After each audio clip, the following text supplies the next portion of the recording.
আজ একটি গুরুত্বপূর্ণ জিনিস নিয়ে কথা বলার ইচ্ছা করেছি। আমরা সেই কথাগুলো যেন আমরা মন থেকে, হৃদয় থেকে নিতে পারি, গ্রহণ করতে পারি, যেন শিক্ষাগুলো নিতে পারি। আল্লাহ সেই তৌফিক দান করুক করি, আমিন। আজ আমরা আমাদের ঈমানের হিসাব খুলতে এসেছি। অর্থাৎ আমরা নিজেদের ঈমানদার হিসেবে দাবি করি, আমরা নিজেদের মুসলমান হিসেবে দাবি করি, আমরা নিজেদের মুমিন হিসেবে দাবি করি। কিন্তু প্রকৃতপক্ষে আমরা মুমিন কিনা, মুসলমান কিনা, আমাদের ঈমানটা খাঁটি আছে কিনা, আমরা কিন্তু সেটা পরীক্ষাও করি না। সবথেকে বড় সমস্যা হচ্ছে আমরা আল্লাহকে ভয় কম করি। জান্নাত আছে জানি, জাহান্নাম আছে জানি, কিন্তু আল্লাহ যে একটি ভয়, কথা শুনলে আমরা সেগুলো মেনে নেব, এমন কিন্তু আমরা অনেকটাই কম। আমাদের যদি পক্ষে থাকে সেগুলো আমরা পছন্দ করি, যদি আমাদের বিপক্ষে যায় কথাগুলো, আমাদের যদি কোনো কষ্টসাধ্য হয়, আমরা আল্লাহর জন্য ঝাঁপিয়ে পড়া উচিত ছিল, কিন্তু আমাদের সেরকম মন মানসিকতা, সেরকম পরিবেশ পরিস্থিতিও কম, আর সেরকম আমরা মন মানসিকতাও তেমন কম। আশা করি আল্লাহ তাআলা আমাদের সাথে আছে। তবে মাঝে মাঝে যেন নিজেদের একাকিত্ব মনে হয় এই জাতিকে সঠিক পথ দেখাবে এমন কেউ কি আর আসবে, যে সত্যি মানুষকে সঠিক পথ দেখাবে এমন কেউ আসবে? আর মনে হয় সে কি সত্যি সবসময় সঠিক পথে থাকবে? যেমন মানুষ দেখাবে আমাদের সঠিক পথের দিশা, সে সত্যি পথে থাকবে এমন একটি লোক কি আমাদের মধ্যে আসবে? আর আল্লাহ জানে। এরপরে মনে হয় সে যদি শক্তিশালী হয়, সে সবাইকে কি নিজের দোষ, পরের দোষ, তার আশেপাশের লোকদের কি সমান চোখে দেখবে? আরো মনে হয় আমাদের মধ্যে জনগণ কি সত্যি তাকে মেনে নিবে? আমরা যারা জনগণ আছি, যদি কেউ সত্যি পথে ডাক দেয়, যদি সত্য লোক হয়, সত্য কথা বলে, সত্যের পথ দেখায়, আমরা যে জনগণ আছি আমরা কি তাকে মেনে নেব, নাকি তার গল্প কিভাবে শেষ করা যায় সে চিন্তা করব? এমন কিন্তু আমাদের আশেপাশে অহরহ হয়ে চলেছে। মানুষ সত্য কথা বলে, তাকে গুম করা হয়, তাকে খুন করা হয়। আমরা দেখুন কিছুদিন আগে একটি এনসিপির একটি লোক তাকে গুলি করে মেরে ফেলা হয়েছে, নাম তার সম্ভবত হাদি। তো তার কষ্টে বিশ্ববাসী বা পুরো বাংলাদেশ হয়তো একটি চিন্তা, কষ্ট নিয়ে ঘুরে বেড়াচ্ছে। এমনই আমাদের পরিবেশটা। আমরা আমরা জনগণ যারা আছে, আমরা কি সত্যকে সত্যি এসব মেনে নিব? কারণ এটা শুধু আজকের কথা নয়, এটা অনেক আগে থেকে।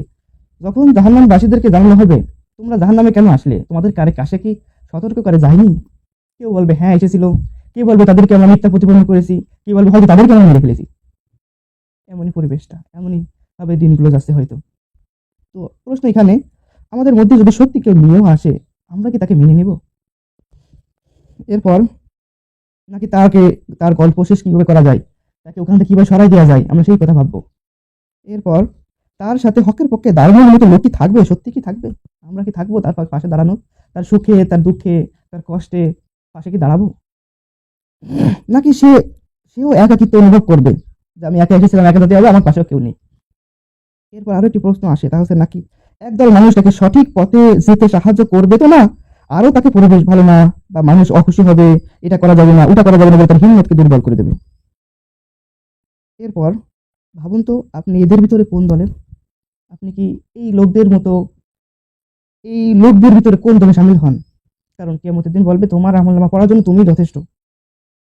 তো ভেবে দেখেন, এই লোকদের ভিতরে আপনি কোন দলে সামিল হতে পারেন? যদি আপনি নিজেকে সার্থক মানুষ, সার্থক মুমিন তৈরি করতে চান, তাহলে আমার মনে হয় ভালো গুণগুলো নিজের মধ্যে গ্রহণ করা প্রয়োজন। আর আমার মনে হয় এমন হতে গেলে শুধু আল্লাহর দিকেই তাকে দেখতে হবে, কেউ সাথে থাকুক বা না থাকুক। ওই যে লোকে প্রথম বলেছিলাম, এমন একটি লোক আসবে যে আপনাকে আমাকে সঠিক পথ দেখাবে। ওই রকম লোক যদি হতে হয়, ওই রকম লোকে যদি কাতারে থাকতে হয়, তাহলে কি করতে হবে? আমার মনে হয় শুধু আল্লাহর দিকেই দেখতে হবে, তার পাশে মানুষ থাকুক কি না থাকুক। তবে এর জন্য তো বুঝতে হবে কোনটা সত্য আর কোনটা মিথ্যা, কোনটা ঠিক আর কোনটা ঠিক না। এটাও তার জানা অত্যন্ত প্রয়োজন। কারণ আমাদের বর্তমান দেখে আশেপাশে দেখতে পারি, আমাদেরকে শিক্ষা দেবে যে শিক্ষা আমরা মাদ্রাসা থেকে শিক্ষা পাই, স্কুল কলেজ থেকে শিক্ষা পাই, আমাদেরকে যে শিক্ষা দেয় তার মধ্যে এই গুণগুলো আছে কিনা? তাহলে আপনি কোন জায়গা থেকে বুঝবো এটা সঠিক, এটা সঠিক না? বর্তমান সময়ে ইহদিনা সিরাতাল মুস্তাকিমের পথটা বোঝাও হয়তো কঠিন হয়ে পড়েছে। কারণ আমরা কোরআন থেকে, ইসলাম থেকে হয়তো অনেকটাই দূরে আছি। আমরা আমাদের নফসের গোলামি করে যাচ্ছি, আমরা আমাদের স্বার্থের দিক গোলামি করে যাচ্ছি। আমরা ইসলামের গোলামি, মন থেকে জান্নাত চাই, মন থেকে শহীদ হতে চাই, মুখ থেকে বলে যাই, কিন্তু আমরা হয়তো মন থেকে চাই কতটুকু আল্লাহ ভালো জানে। তো আমার বলার টপিকের ভিতরে একটি কথা ছিল, তা হচ্ছে আমরা কি সত্যি মুসলিম?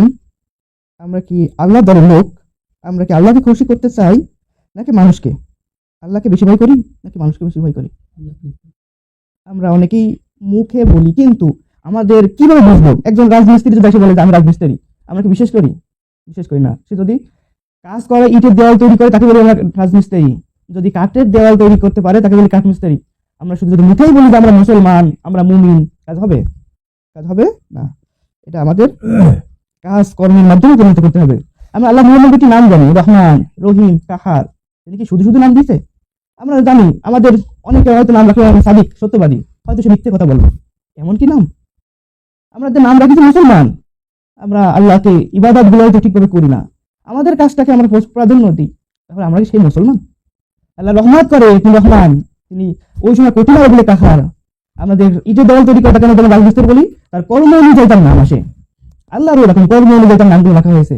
আমরাও তেমন মুসলমান, আত্মসমর্পণকারী নাম রেখেছি, নাম রাখি সুন্দর সুন্দর নাম, কিন্তু কাজের সময় সেই ঘুরে ফিরে কোন দিকে যাচ্ছি আমরা, কোন পথে হাঁটতেছি, কে আমাদের সঠিক পথ দেখাবে, কোন সঠিক পথে আমরা যাবো। আল্লাহ আমাদের প্রতি রহমত করুক, ইহদিনাস সিরাতাল মুস্তাকিম ফয়সালা তৌফিক দান করুক। যেই পথে আল্লাহ রাসূলদেরকে দেখাইছে সেই পথ দেখাক আমাদের, যেই পথে আল্লাহ অভিশাপ দিয়েছে, যে পথে আল্লাহ রাসূল অভিশাপ দিয়েছে, আমরা সেই পথে চলে আসতে পারি। আমাদের মনগুলোকে যেন আমরা কন্ট্রোল করতে পারি। আল্লাহ আমাদের তৌফিক দান করুক, আমিন। তো প্রথমে আমাদের প্রশ্ন ছিল আল্লাহর হক ও বান্দার হক কোনটা বেশি ভয়ঙ্কর। নামাজ পড়লেন না, এটা আপনার পার্সোনাল ইবাদত।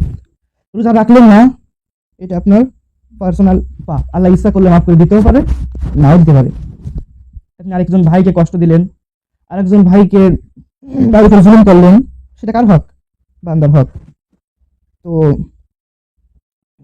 বান্দার হক যদি আপনি নষ্ট করেন, কি করতে হবে? সেই বান্দার কাছ থেকে ক্ষমা নিতে হবে। আর আল্লাহর হক যদি আপনি নষ্ট করেন, আল্লাহ মাফ করে দিতেও পারে, নাও দিতে পারে। কিন্তু আপনি যদি বান্দার হক নষ্ট করেন, আপনাকে একজন কথা বললো বিনা কারণে, আপনার উপর খারাপ ব্যবহার করলো, আপনি কিছু বললেন না, আপনার হয়ে ফেরেশতারা হয়তো তার উপরে গালাগালি করবে, আপনি যদি পারেন তাকে মাফ করে দেন। পৃথিবীতে কিছু জিনিস আছে যার মাধ্যমে আল্লাহর নৈকট্য অর্জন করা সম্ভব। পৃথিবীতে আপনার একজন কষ্ট দিল, আপনি তাকে কতটুকু করতে পারবেন? তাকে মারলেন, তাকে কষ্ট দিলেন, এখানেই শেষ। কিন্তু আপনি যদি কিয়ামতে রেখে দেন, আপনি যদি আখিরাতে আল্লাহর কাছে ফল নিতে চান, আপনি যদি রাসূলের উম্মতের মতো হতে চান, আপনি যদি রাসূলের উম্মত হতে চান, আপনি যদি রাসূলের আদর্শ মেনে নিতে চান, তাহলে রাসূলের আদর্শ মতো জীবন করার চেষ্টা করতে হবে। বারবার এক জায়গায় ফিরে আসতে হয়। আমরা যে কারো কাছ থেকে শিখবো, এমন লোকজনও হয়তো আমরা পাবো কিনা। এই জন্য আল্লাহ এটা বললে কাজ হবে না যে আমরা এমন লোক পাইছি কি পাইনি। ওইরকম লোক আপনাকে হতে হবে, ওরকম লোক ওরকম তৈরি হওয়ার মন মানসিকতা আপনাকে তৈরি করতে হবে। আর আল্লাহ প্রথম বলে জানি ইকরা বিসমি রাব্বিকাল্লাযী খলাক। আপনাকে নিজেকে জ্ঞান অর্জন করতে হবে, আপনাকে নিজেকে শিখতে হবে, জানতে হবে কোরআনে কি বলা হয়েছে, হাদিসে কি বলা হয়েছে, রাসূল কি বলেছে,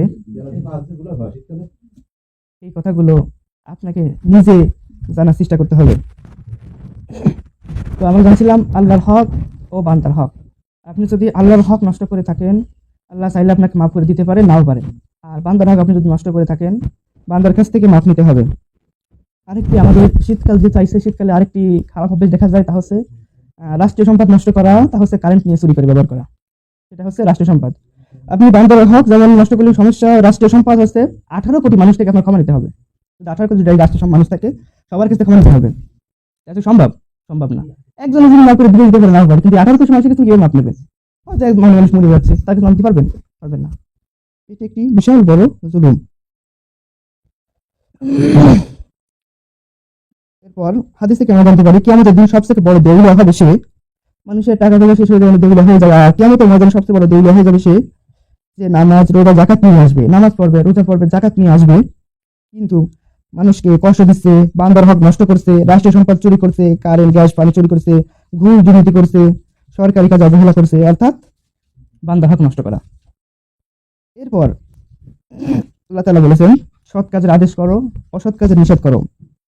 আর অন্যায়ের প্রতিবাদ, এটা কার দায়িত্ব?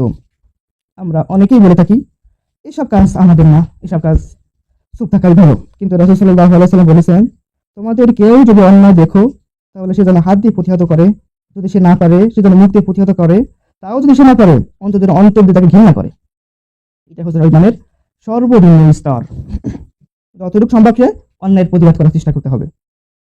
আর যে অন্যায় দেখে হাসে, যে অন্যায় দেখে চুপ থাকে, যে অন্যায় সুবিধা নেই, সেই মানে দাবিদার হয়তো হতে পারে না। আল্লাহ রাসূলের কথার সাথে আপনার কাজ তো সংঘর্ষ মিশছে না, আলাদা হয়ে গেছে। আল্লাহ রাসূল বলেছেন আপনি অন্যায় প্রতিবাদ করেন, আর আপনি চোখ বুঝে ঘুমটা মুড়ে সরে গেলেন, কিছু বললেন না, আপনার সাধ্যমতো চেষ্টা করলেন না, আপনি হয়তো ইমানের হকদার বা দাবিদার হয়তো হতে পারলেন না। আর এই প্রতিবাদ কারা করবে? যারা নিজেদেরকে মুসলিম বলে মনে করে। আপনি কি নিজেদের মুসলিমের দাবি করেন? তাহলে এই কাজগুলো করতে হবে। এরপর যারা নিজেদেরকে আল্লাহ দলের লোক বলে মনে করেন, দলটা এক হচ্ছে আল্লাহ দল আর এক হচ্ছে শয়তানের দল। যারা নিজেদেরকে আল্লাহ দলের লোক হিসেবে মনে করেন তারা অন্যায় প্রতিবাদ করার চেষ্টা করতে হবে। যারা নিজেদের শহীদের মর্যাদা চান, শুধু জিহাদে গেলাম আর নিয়ে গেলাম এমনটা না, জিহাদের তামান্না করতে হবে। প্রথম থেকে আপনাকে সৎ কাজের আদেশ করতে হবে, অসৎ কাজের নিষেধ করতে হবে, শহীদে তামান্না মনে রাখতে হবে। যদি আপনি পাতলা পায়খানা হলেও মারা যান, আশা করি যে আপনি শহীদ মর্যাদা পাবেন। এই জন্য শহীদি মর্যাদা চাওয়ার জন্য সৎ কাজের আদেশ, অসৎ কাজের নিষেধ করার চেষ্টা করতে হবে। এরপরে যারা আখিরাতে জান্নাত চায়, তো প্রতিবাদ কারা করবে? যারা নিজেদেরকে মুসলিম বলে দাবি করে, যারা নিজেদের আল্লাহর দলের লোক হিসেবে মনে করে, যারা শহীদ মর্যাদা চায়, যারা আখিরাতে জান্নাত চায়, তারা এই কাজগুলো করবে। আর আপনি যদি না চান সেটা তো আপনার ব্যাপার। আশা করি আমরা এখানে তারাই চিন্তা আমরা সবাই চাই। এরপর আল্লাহ তাআলা বলেছেন, তোমরাই সর্বোত্তম উম্মাত, তোমরাই সর্বোত্তম উম্মাত, কারণ তোমরা ভালো কাজে আদেশ দাও এবং মন্দ কাজ নিষেধ করো। তাহলে আল্লাহর পছন্দের উম্মাত হতে গেলে কি করতে হবে? সৎ কাজের আদেশ দিতে হবে, অসৎ কাজের নিষেধ করতে হবে সাধ্যমতো। আর যারা করবে না তারা কারা? যারা প্রতিবাদ করবে না তারা কার দল? যারা বলে মানুষ কি বলবে, আমার ক্ষতি হবে, আমার অসুবিধা হবে, এটা হবে ওটা হবে। তারা আল্লাহকে খুশি করতে চায় না, তারা মানুষকেই খুশি করতে চায়। কোরআন আল্লাহ বলেছেন তারা আল্লাহকে ছেড়ে মানুষকে ভয় করে। সূরা নিসা আমরা বলতে পারি আল্লাহ বলেন তারা আল্লাহকে ছেড়ে মানুষকে ভয় করে, এরা শয়তানি দলের কাতারে চলে যায়। তারা যতই মুখে কালিমা পড়ুক না কেন, তারা আল্লাহ থেকে মানুষকে বেশি ভয় করে, আল্লাহকে খুশি না করে বান্দাকে খুশি করতে চায়। তারা কোন দলের অন্তর্ভুক্ত হবে? শয়তানি দলের। এরপর আমরা বলি যে যদি বললাম কেউ মানলো না তাহলে বলি কি লাভ হলো? এটা বলি কিনা? বলি আমরা, কারণ আপনি আমাকে ফলের দায় প্রাপ্ত করা হয়নি, আপনাকে আমাকে ফলের দায়িত্ব প্রাপ্ত করা হয়নি। অর্থাৎ আপনাকে মনে করেন একটি কাজ করলাম, কাজটা হবে, ক্ষতি হবে এমন দায়িত্ব প্রাপ্ত থাকবে না। আপনাকে দায়িত্ব দেওয়া হয়েছে কেবল দাওয়াতে প্রতিবাদ করার জন্য। অন্যায় কাজে প্রতিবাদ করবেন, সৎ কাজের আদেশ করবেন, অসৎ কাজে নিষেধ করবেন, এটা আমার দায়িত্ব। কে মানবে কে মানবে না, ফল হলো কি হলো না এটা দেখা দরকার আপনার বেশি না। কে বেশি হয়েছে কোনটা?